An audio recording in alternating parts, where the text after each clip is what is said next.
आज की कहानी बूढ़ी औरत और कौवा। बहुत समय पहले की बात है।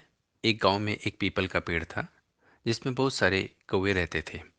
एक दिन सुबह के समय सभी कौवे रोज की तरह खाने की तलाश में पेड़ से चले गए, लेकिन एक कौवा सोया रहा।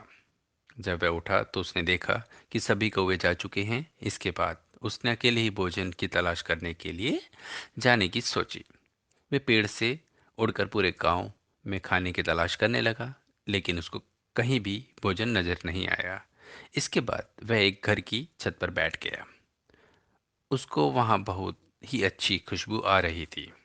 उसने जिस दिशा में खुशबू आ रही थी उस ओर जाने लगा। उसने देखा कि एक बूढ़ी औरत घर के आंगन में बैठकर वड़ा बना रही थी।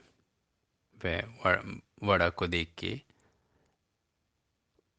ललचाहित सा हो गया और उसे खाने की तीव्र इच्छा हुई।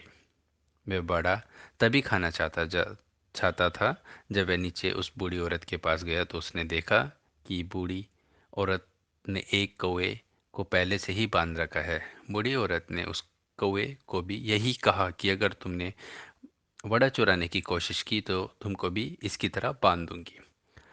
कौवे को समझ आ गया कि वह बुढ़िया से नहीं जीत सकता जब तक बुढ़िया है वड़ा नहीं चुरा चुरा सकता।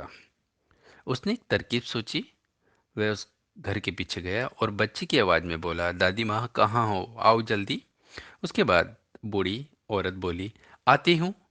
जैसे ही बूढ़ी औरत वहां से गई, कौवे ने जाकर एक वड़ा चुरा लिया और उसने अपने पेड़ पर चला गया। जब वह अपने मुंह में वड़ा दबाए अपने घोंसले में पहुंचा, तभी एक चालाक लोमड़ी ने कौवे को देख लिया। वड़े को देखकर लोमड़ी के मुंह में भी पानी आ गया।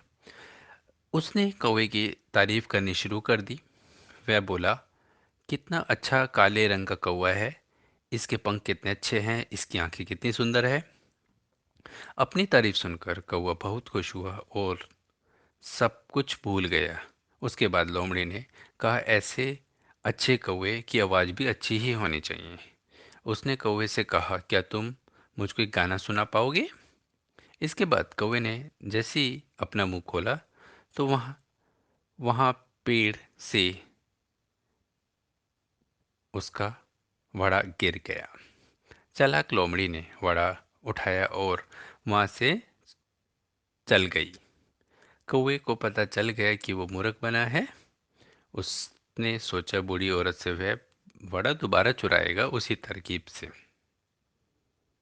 मोरल ऑफ द स्टोरी, इस कहानी से हमें ये सीख मिलती है कि हमें झूठी तारीफ करने से बचना चाहिए।